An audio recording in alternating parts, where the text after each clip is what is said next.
sambil kita menunggu yang lain nih, Bapak Ibu. Assalamualaikum warahmatullahi wabarakatuh.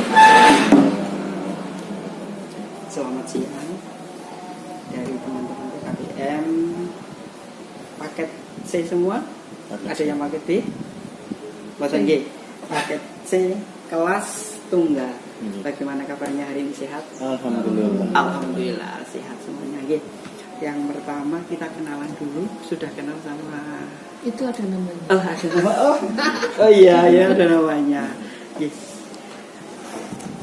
Perkenalkan Bapak Ibu, nama saya ini ada namanya.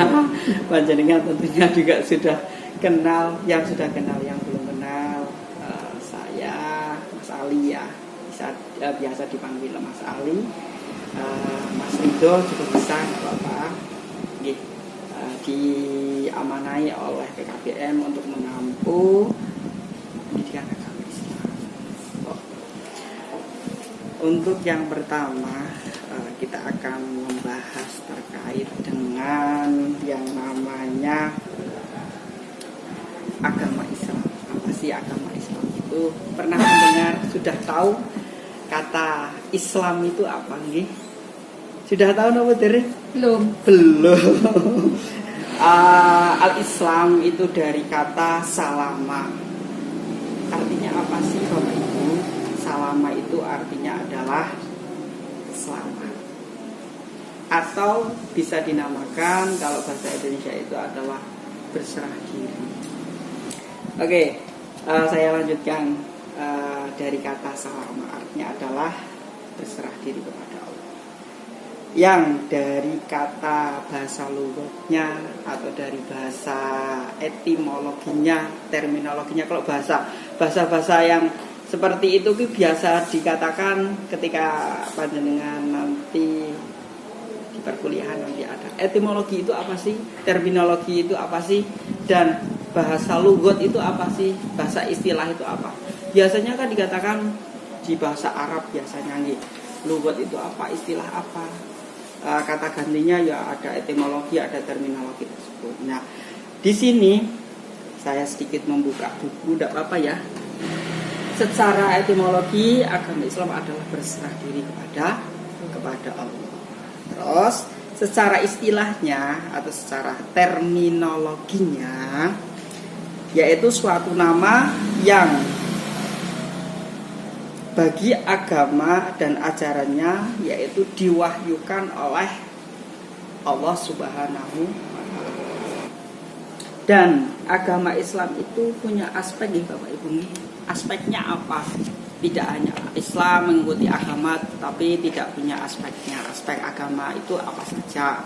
Yang pertama itu aspek akidah. Bapak Ibu tentunya punya akidah nggih? Punya ibadah juga.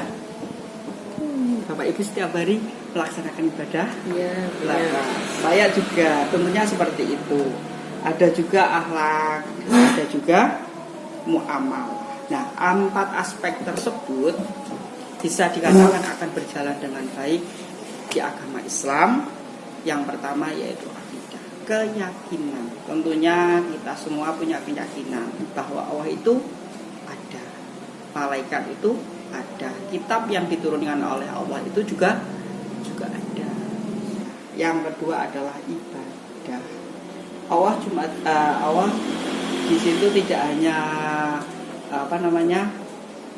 untuk meyakinkan saja, artinya tidak disuruh untuk meyakini, melainkan untuk ibadah juga. Ibadah ada kategorinya ibadah yang wajib, ibadah yang sunnah. Ada juga ibadah yang tidak dianjurkan. Apa itu? Nah, mungkin ada rukun-rukun yang selalu kita laksanakan. Termasuk orang Islam berarti punya rukun Islam. Panjenengan orang Islam nggih? Saya juga orang Islam. Ngelam. Berlen. Nyesel ngelam.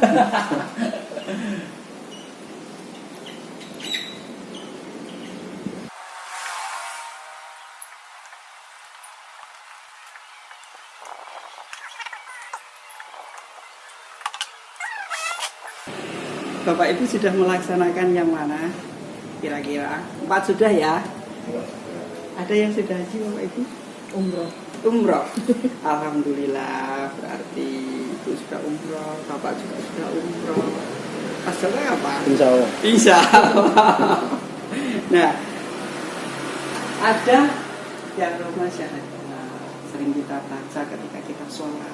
Bapak Ibu sahadat, sholat juga, puasa juga di situ ada puasa wajib, ada puasa, ada puasa sunnah, ada zakat, di situ juga ada zakat wajib, ada zakat mal juga, zakat harta juga, ini dan ada juga haji apabila mampu. Kalau kita nunggu untuk haji, masa tunggunya yang haji reguler itu sekitar 15 sampai 20-30 tahun. Tapi kalau umroh kita berangkatnya sewaktu-waktu kalau kita mampu. Nah, di sini ada rukun Islam. Selain rukun Islam ada rukun apa lagi? Rukun iman. Yang ini jumlahnya ada 5. Kalau rukun imannya ada 6. Ada 6. Ada rukun Islam, ada rukun iman. Rukun yang pertama adalah rukun iman kepada Allah Subhanahu wa ta'ala. Yang kedua, iman kepada malaikat. Yang ketiga, iman kepada kitab-kitab Allah. Yang keempat ada utusan Allah. Yang kelima, iman kepada hari kiamat, dari akhir. Yang terakhir adalah iman kepada qada dan qadar. Saya tulis dulu ya.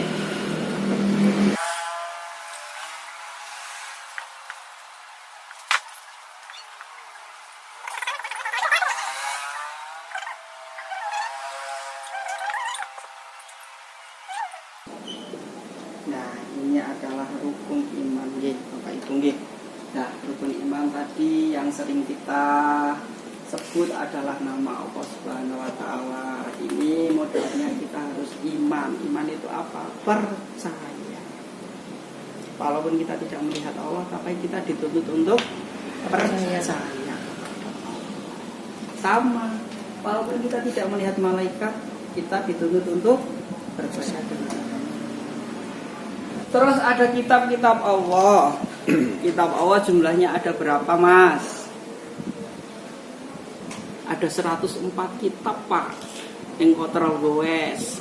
Ning kitab Kontrol Gowes di situ diterangkan ada 104 kitab. Lah, diperinci lagi. Allah itu menurunkan 4 kitab.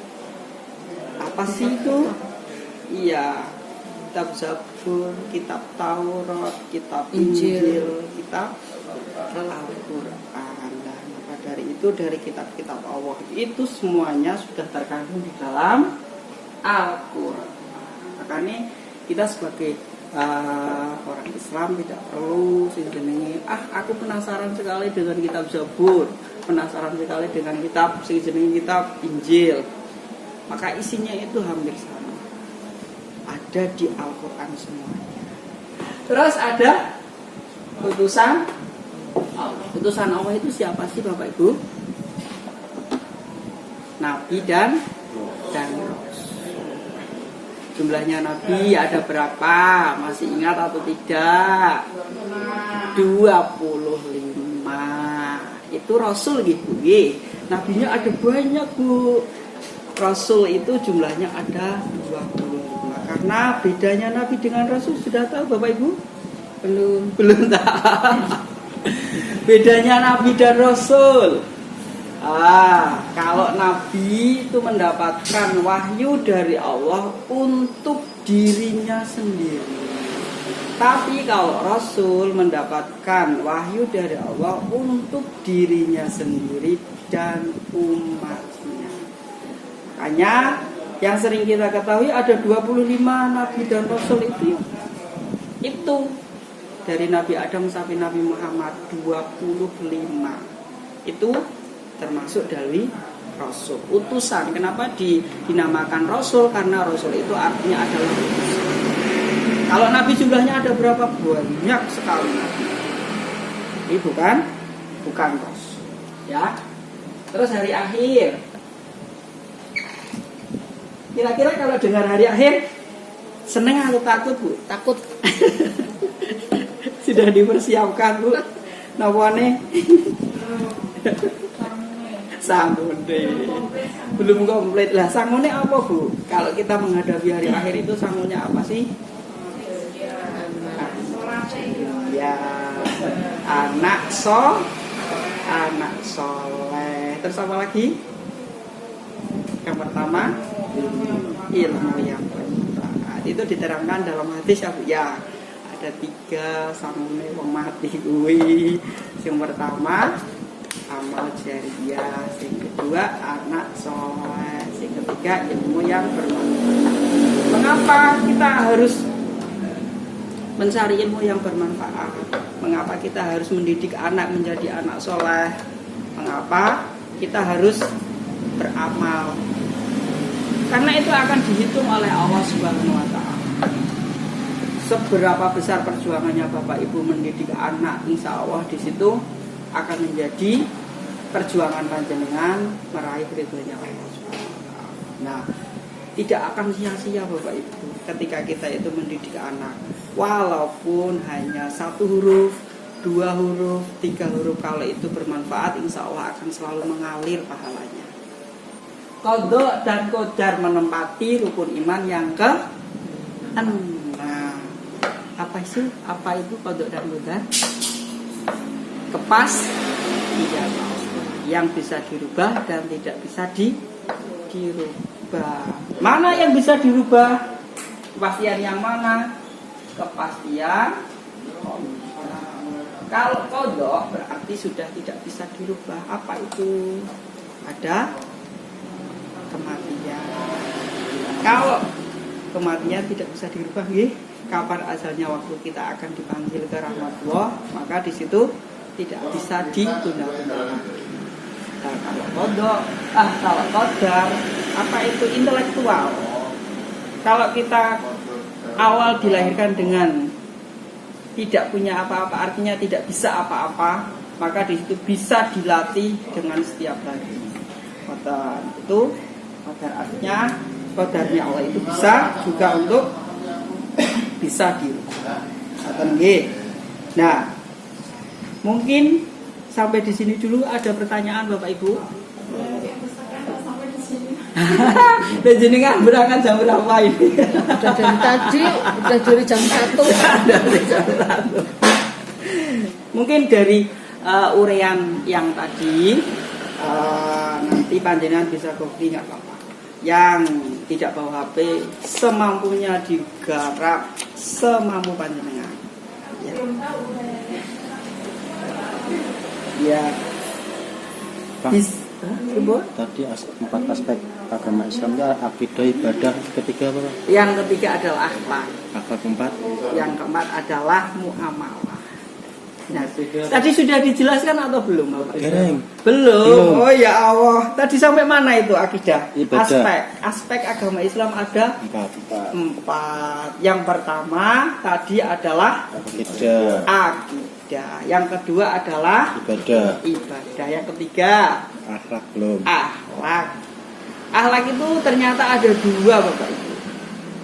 Apa itu? Akhlakul mahmudah dan akhlakul madmumah. Apa itu akhlakul mahmudah? Akhlak yang baik. Akhlakul madmumah itu akhlakul yang jelek. Apa sih akhlak? Sering kita dengar akhlak, tapi kita nggak tahu. Bocah orang duwe akhlak kok. Nah, akhlak itu apa? Kelakuan. Perilaku. Betul, 100 buat ini. Perilaku. Ya, nah perilaku itu sering kita jumpai akan menjadi karakter kita setiap hari. Kalau kita sudah dididik dari kecil, insya Allah akan menjadi akhlak yang baik, yang didikannya dari Bapak Ibu tentunya, karena pendidikan itu tidak hanya di sekolah. Pendidikan orang tua itu sangat dibutuhkan oleh anak-anak kita. Tidak hanya di sekolah saja. Tentunya pendidikan orang tua, keluarga, lingkungan itu sangat penting. Nah, terus yang ketiga ada muamalah. Apa itu muamalah? Keempat. Muamalah adalah sosial.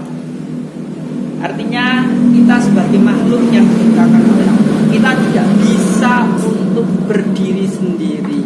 Kita tidak bisa untuk sing jenenge urip dhewe. Iso?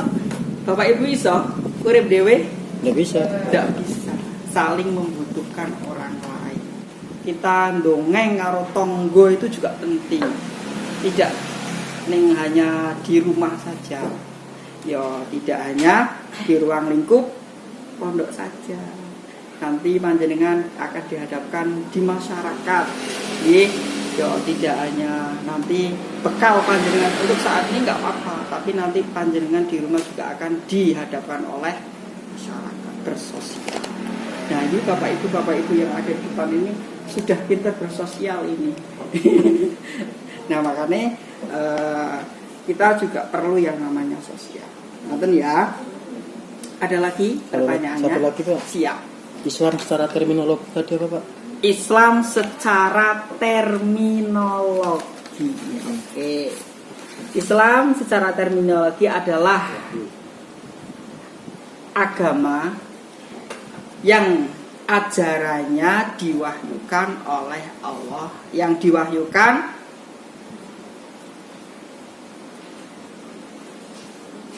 yang diwahyukan oleh Allah kepada manusia melalui seorang rasul atau utusan. Itu Islam secara terminologi. Saya ulangi lagi ya.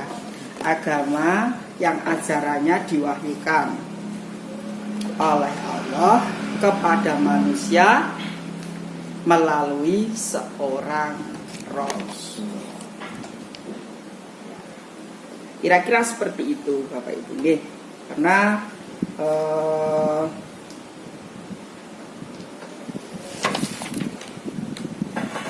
turunnya Al-Quran itu juga tidak langsung sak glondong.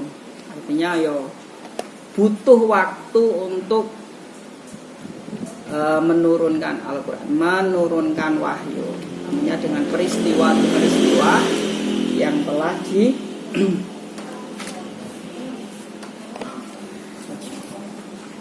yang diturunkan oleh Allah Subhanahu wa Ta'ala. Ada pertanyaan apa mboten? Sudah nggih. Oke. Sambil kita menunggu dari pemateri. Dari pembelajaran yang kedua, saya kasih soal dulu. Soal yang pertama, pengertian Islam secara etimologi dan terminologi. Singkat itu aja. Yang kedua, perintah Allah yang berupa perjalanan Nabi Muhammad Sallallahu Alaihi Wasallam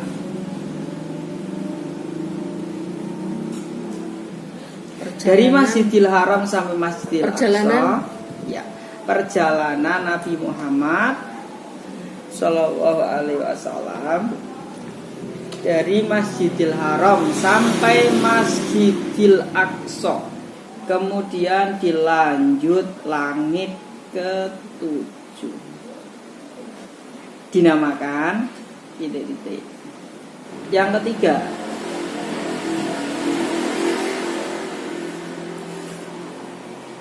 Nabi yang tergolong sebagai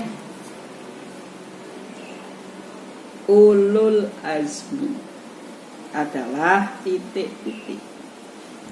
Yang keempat, dalil yang bersumber dari Al-Quran dan hadis disebut titik-titik.